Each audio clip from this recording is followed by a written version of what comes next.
Kita mungkin pernah atau bahkan mengalami yang namanya ketidakadilan.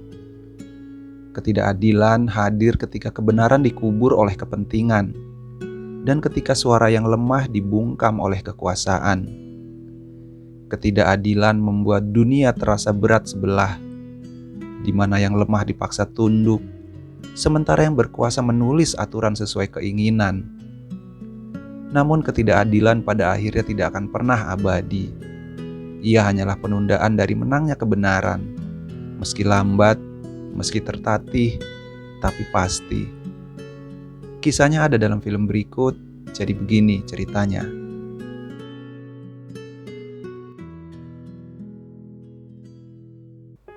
Wanita ini bernama Yesung, seorang pengacara muda di Korea Selatan. Ia baru saja memenangkan putusan pengadilan banding atas kasus yang menimpa ayahnya. Putusan itu akhirnya menyatakan bahwa sang ayah tidaklah bersalah. Namun sayangnya, keadilan itu datang terlambat.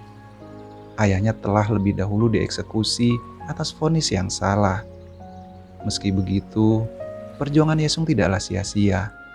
Ia berhasil membuktikan dan memulihkan nama baik dari ayahnya. Cerita kembali ke beberapa tahun yang lalu. Yonggu adalah seorang pria dengan keterbelakangan mental. Kecerdasannya jauh di bawah rata-rata.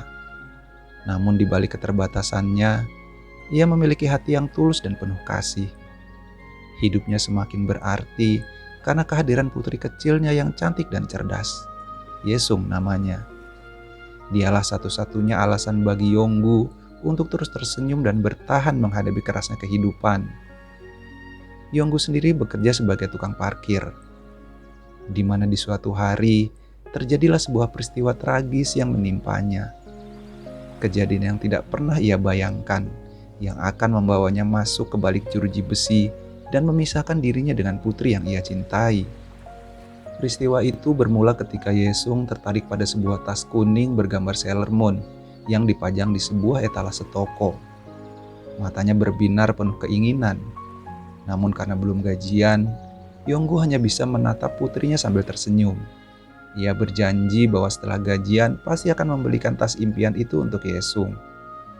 Namun betapa kecewanya mereka ketika mengetahui tas kuning bergambar Sailor Moon itu sudah lebih dulu dibeli oleh seorang anak perempuan. Demi rasa sayangnya kepada Yesung, Yonggu dengan nekat masuk ke dalam toko dan memohon agar tas itu jangan dijual. Karena ia berjanji setelah gajian nanti akan membelikan tas tersebut untuk putrinya. Namun sayangnya, hal itu justru berujung petaka. Ayah dari anak pembeli tas tersebut yang ternyata adalah seorang pejabat tinggi kepolisian merasa tersinggung dengan sikap Yonggu. Tanpa pikir panjang, ia langsung melampiaskan amarahnya dan memukul Yonggu.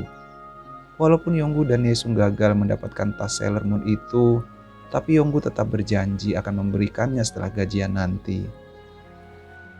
아빠가 사올 거야. 셀럽 가방. 아니야. 아니야. 무리하지는 마. 무리하지는 마. 따라하지 마.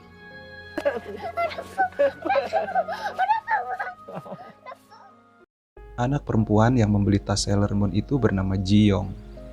Berbeda dengan sikap ayahnya, Jiyong justru seorang anak yang baik hati. Ia tahu betapa Yesung begitu menginginkan tas bergambar Sailor Moon itu. Keesokan harinya, setelah Yonggu gajian, terlihat Jiyong mendatanginya. Ia memberitahu Yonggu kalau masih ada toko lain yang menjual tas bergambar Sailor Moon, dan Jiyong ingin membantu menunjukkannya. Namun takdir berkata lain. Dalam perjalanan menuju toko tersebut, Jiyong terpleset dan jatuh dengan keras. Peristiwa naas itu merenggut nyawanya seketika. Sebuah tragedi yang tidak pernah diduga, yang kelak akan menjadi awal dari rangkaian kesalahpahaman besar dalam hidup Yonggu. Atas kejadian itu, Yonggu dituduh sebagai penyebab kematian Jiyong.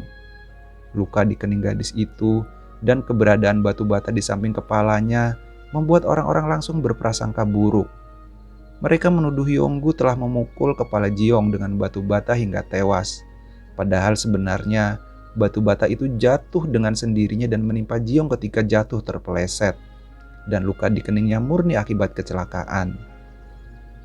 Lebih parahnya lagi, ketika Yonggu berusaha menolong Jiyong yang tak sadarkan diri dengan cara memberikan bantuan pernapasan buatan atau CPR, dia malah dituduh melakukan tindakan asusila. Karena saat memberikan CPR, Yonggu membuka celana Jiyong yang sebenarnya bertujuan untuk melancarkan peredaran darah korban. Hal itu Yonggu lakukan karena sesuai dengan pelatihan sederhana yang pernah diajarkan kepadanya di perusahaan parkir tempatnya bekerja. Ternyata kesalahpahaman itu membuatnya terjerat dalam tuduhan yang jauh lebih buruk daripada kenyataannya. Yonggu pun tak bisa membuat pernyataan yang bisa membela dirinya.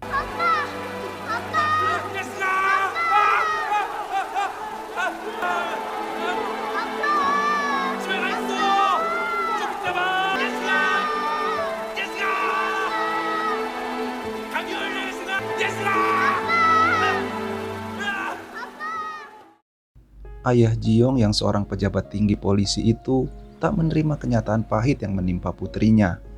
Dengan kekuasaan yang dimilikinya, ia menggunakan kekerasan untuk memaksa Yonggu mengakui kalau ia telah membunuh sekaligus melakukan perbuatan asusila terhadap Jiyong. Lebih kejamnya lagi, ayah Jiyong mengancam akan melakukan hal serupa kepada Yesung jika Yonggu berani menyangkal tuduhan tersebut. Bagi Yonggu, keselamatan anaknya jauh lebih penting daripada hidupnya sendiri. Demi melindungi Yesung, Yonggu akhirnya terpaksa menuruti perintah itu. Ia menerima semua tuduhan yang diarahkan kepadanya. Dan akibatnya, di persidangan ia dijatuhi vonis hukuman mati oleh pengadilan. Sambil menunggu eksekusi hukuman mati, Yonggu dimasukkan ke dalam penjara, sedangkan Yesung dititipkan di sebuah panti asuhan. Perpisahan itu menjadi luka yang paling mendalam bagi keduanya. Di balik jeruji besi, Yonggu ditempatkan di sel nomor 7. Sel itu dihuni oleh 5 narapidana kelas kakap, yaitu Bongsik, seorang pencopet ulung, Chunho, seorang penipu licik, Manbum, seorang berkelakuan mesum, Kakek So, penipu tua yang penuh muslihat, serta Yang Ho, seorang gangster buta huruf yang dikenal kejam, sekaligus menjadi pimpinan para narapidana di sel tersebut.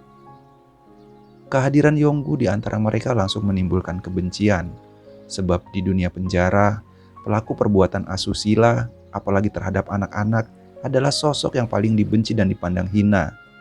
Tanpa mengetahui kebenaran yang sesungguhnya, kelima narapidana itu pun melampiaskan amarahnya dengan memukuli Yonggu. Suatu hari, terjadi keributan besar di dalam penjara. Seorang narapidana lain menyerang Yang Ho dengan niat menghabisinya. Di tengah kekacauan itu, Yonggu justru tampil sebagai penyelamat. Dengan keberanian yang tak pernah diduga, ia berhasil melindungi Yang Ho dari serangan brutal tersebut. Peristiwa itu menjadi titik balik di mana 5 narapidana yang sebelumnya memusuhi dan membencinya, kini berbalik menjadi sahabat bagi Yonggu. Yang Ho merasa berhutang budi dan berhutang nyawa kepada Yonggu. Dan untuk membalas itu semua, Yang Ho bersedia memenuhi permintaan apapun dari Yonggu. Dan Yonggu hanya meminta kalau dia ingin bisa bertemu kembali dengan putri kecilnya yaitu Yesung. Pada suatu hari, penjara mengadakan acara keagamaan bagi para narapidana yang beragama Kristen. Di momen itulah Manbu menyusun rencana. Ia berhasil menyelundupkan Yesung ke dalam sel nomor 7 dengan cara memasukkannya ke dalam kardus roti. Bagi Yonggu, momen itu adalah keajaiban, karena akhirnya ia bisa kembali memeluk putri kecilnya. Namun di tengah acara, sang pendeta tiba-tiba mengalami serangan jantung, sehingga anak-anak panti asuhan yang hadir pada acara tersebut dipulangkan lebih awal. Teman-teman Yonggu pun terkejut mendengar hal itu, dan mereka berusaha untuk mengantarkan Yesung kembali ke rombongan panti asuhannya. 그럼 목사를 섭외하면 어쩌자는 거야? 좀 젊은 사람도 있는 거 아니야?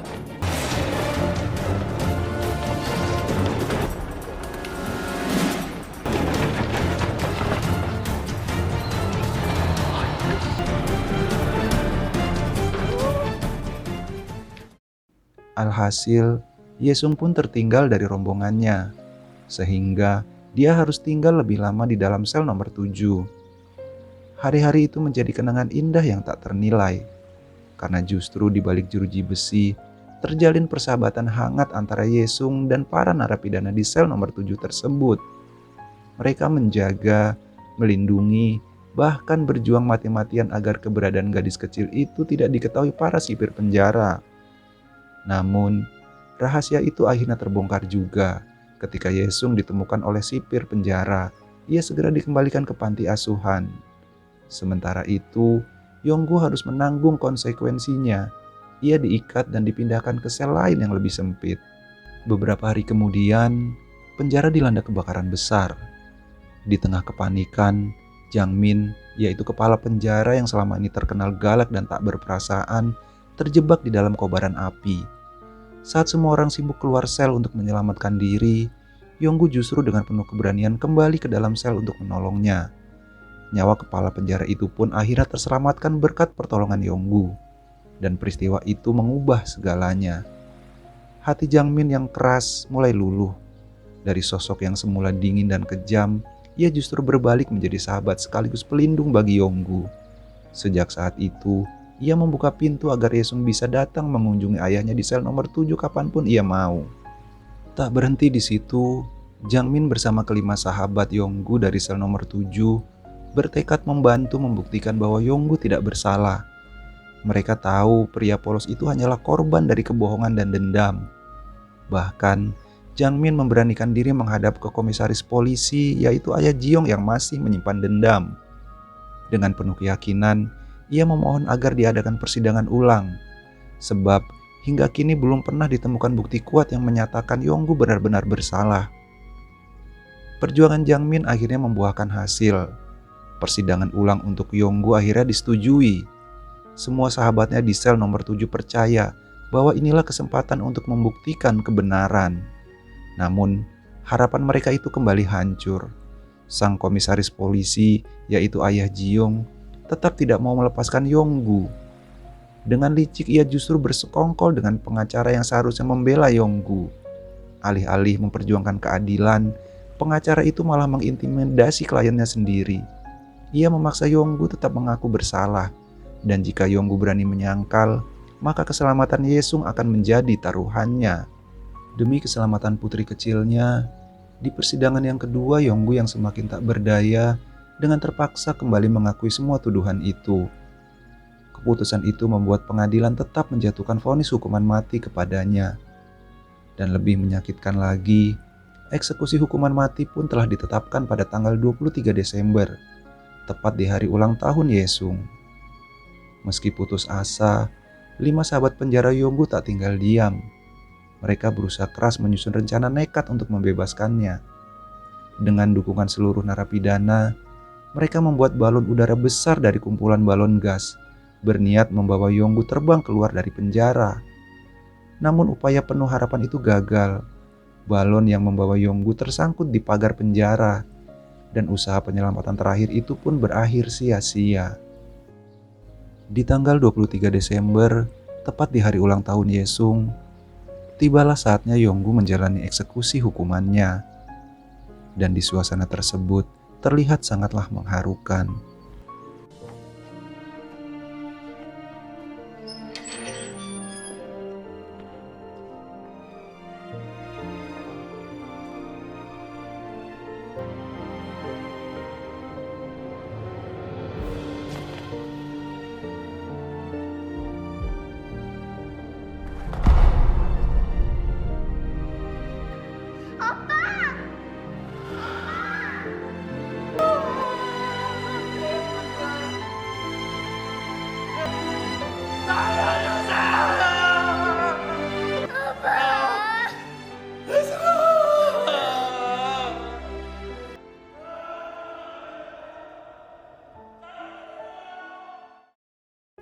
Beberapa tahun pun berlalu.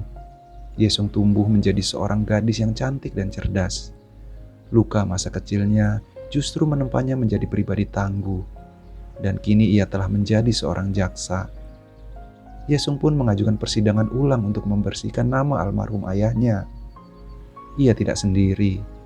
5 sahabat ayahnya dari sel nomor 7 yang kini telah bebas dan bertobat berdiri teguh di sisinya.